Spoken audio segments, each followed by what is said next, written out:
What's going on, guys? It's Ty from Tiny Cards, and today we're going to take a look at a few different cards that have seen some explosive growth, as well as their potential grading opportunity and how gem rates are affecting PSA 10s growing at an exponential rate. And maybe there's an opportunity for you to look in your binder or check your local card store for a huge play. So the main focus is going to be on some original 151 Pokemon and special promos that are going to hit home with a lot of people and kind of follow the hype cycle of the 151 set itself. So we can see a lot of these cards have gone up, more than double in the last month or so, but some of them are now retracing a bit and starting to pull back just a small amount. So we're going to start with Charmander. It's seen a pullback a little bit from its all-time high, right around 155, 160, down about $20, and we could see that retrace more over the next few weeks. So there could be some decent buying opportunities on some of these pullbacks, but up 134% in the last 3 months. And then Squirtle, similar story, up 166% in the last 3 months, but experiencing another pullback here as well. And then the Bulbasaur IR from 151 as well, up 143% in 3 months and seeing a bit of a pullback. But these cards in their PSA 10 counterparts are acting very differently. You have the Charmander selling for nearly $800, a lot of sales right under that $800 mark, right between $750, $740. And this is, in the last few days, even though we've seen the raw card pull back a bit. And the reason this is so incredibly high is more than likely because of the gem rate. Gem rate here being around 25%, even sub 25% a little bit here. And then when you look at the Bulbasaur and the Squirtle, those cards are only selling for $400, $500, only going for maybe 4x the raw price instead of over 6x the raw price. And it's, again, there's a gem rate aspect, but there's also the fact that the Charizard has so many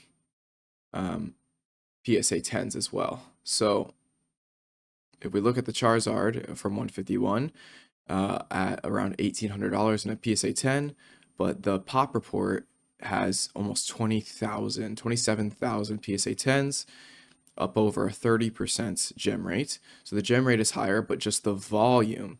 So anyone looking for a set of all three would have to pay much higher to get the Charmander and Charmeleon because they're harder to find, less than a third. And you'll see the Charmeleon is similar. And so anyone experiencing the 151 FOMO is clamoring to get their set, is going to pay up. So Charmeleon is up over $500 in English in a PSA 10, right around $550, and this card raw is only about $90.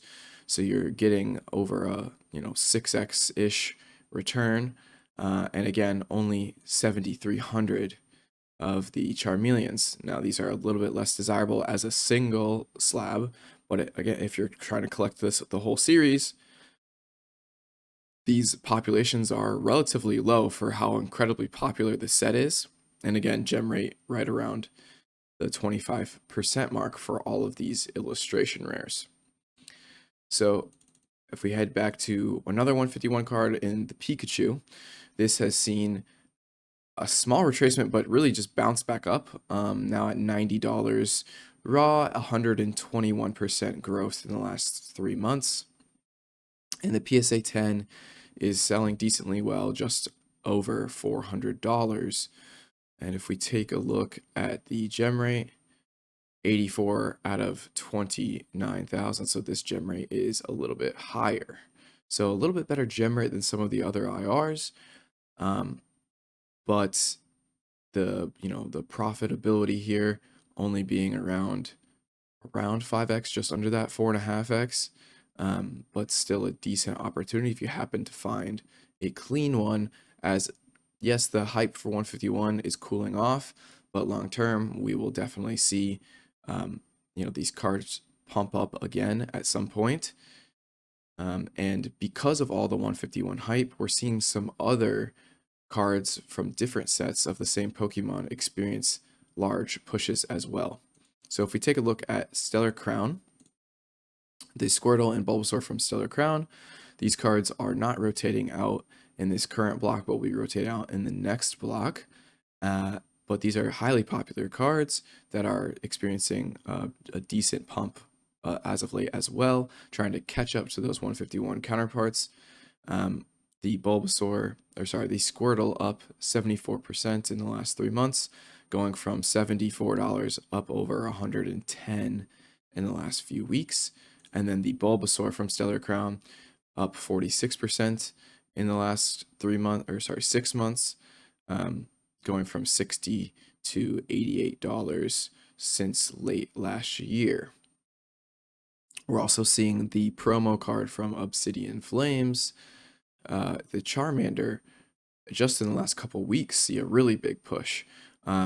We actually bought one of these at a card show just 2 weeks ago for $44. Market price is now up over 70 on the Charmander. And if we look at the PSA reports on these cards, you have the Squirtle that's now at 110-ish raw, going for not even 400 in PSA 10. So, maybe it's just a little over a 3x price increase for the PSA 10. If we check out the pop reports, these grade pretty well, right? Over a 33% gem rate. So that's kind of makes some sense why your PSA 10 premium is a little bit lower, because there's more cards in the market. It gems a little bit easier. But I do think there might be a bit of lag for the graded version of this card reacting to the raw price going up. So I think we could see the PSA 10s in these cards experience a little bit more growth over the next few weeks, catching up to the raw prices. And you can see a lot of variability here. This is an OBO, so it probably went for more like 400, a lot of 350s. And then if we look at the Bulbasaur, right around $300. Again, this card is, I think, 90 raw. 90 raw into a $300 PSA 10. Still good profit, but not the same as what we're seeing with 151. And it's more than likely because of the gem rate being well over 33%. So this is probably around 40% gem rate, which is pretty high for a modern English card.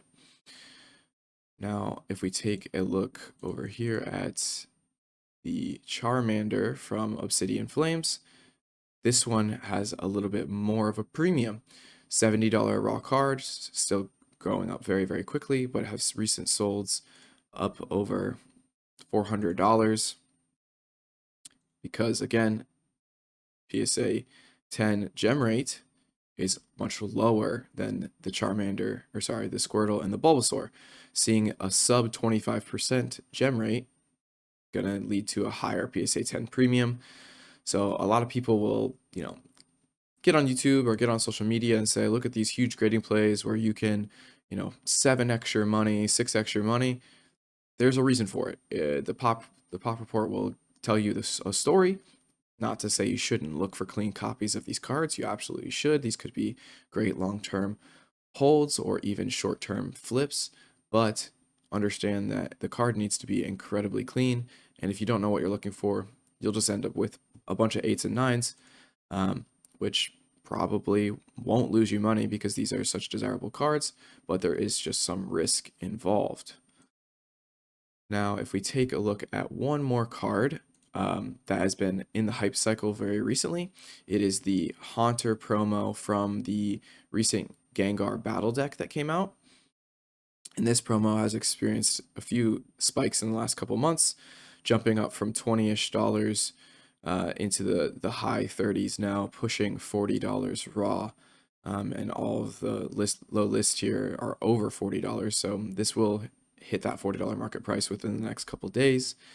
And if I can find my tab here for the actual PSA 10, um, the PSA 10s are selling upwards of 500 plus on a $40 card. Here, not a OBO, $600. I don't know about this one. That's crazy. But some OBOs taken here, so these could be 500 bucks. I think that's a comfortable number. So you can see one just under 500 back in February. So if these are selling for 5 to 600, if you were to send one in now, it's going to take you forever to get it back, but you could be looking at an incredibly expensive card that started off as $40 raw. An incredible premium, but if you look at the gem rate, it's a 10% gem rate right now. These cards are just not very good quality out of these battle decks, so it's telling you, again, a really strong story. Buying near mint copies of this doesn't mean you're going to get a 10. You need to inspect them closely, but this would be an incredible grading play if you're able to pick up a lot of copies. I saw someone on a stream recently ask if they should hold on to these battle decks sealed, as if that was a good investment opportunity. And I mean, I'm sure you would make money over time, but it just doesn't make sense whether you're going to talking about a $40 product. No one is really looking to keep it sealed. They want the card and they want it in a slab. So if anyone's holding on to these, I would probably just take advantage of them selling quickly and sell them off, because you can look at the card and see how well centered it is from the front and remove at least some of the ones that are off centered by enough where it's not even worth opening the deck itself, and then otherwise rip the deck. The Gengar EXs sell to players for $2 a piece, and the Haunter for 40. If you bought it at retail, you had a lot of profit in that purchase. So I would just get rid of them or look to grade the clean ones that you can see inside the deck itself. So the last card that I want to talk about is the Mega Evolution box topper that's stamped.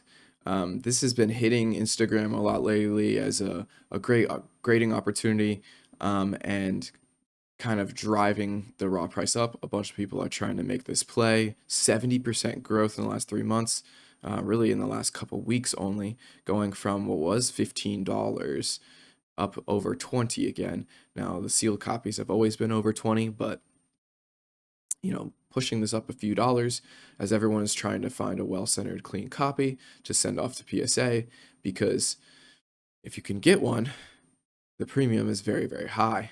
Selling up for upwards of $700 as some recent sales. You could see some that are going a little bit lower, some that are going even higher. $900 is insane. I wonder if that's a valid sale. But a $20 card into 700 is absolutely ridiculous.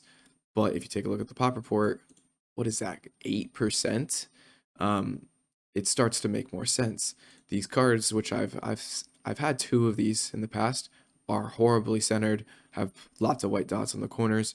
It's just one of those low quality, IR promos that English always seems to print. So getting a 10 in this is incredibly difficult. Again, doesn't mean you shouldn't go looking, but I wouldn't want to buy a lot of online copies where you're probably going to buy something that has a nice picture and you think is clean, and then you get it in person and it's not a ton of risk for a $20 card.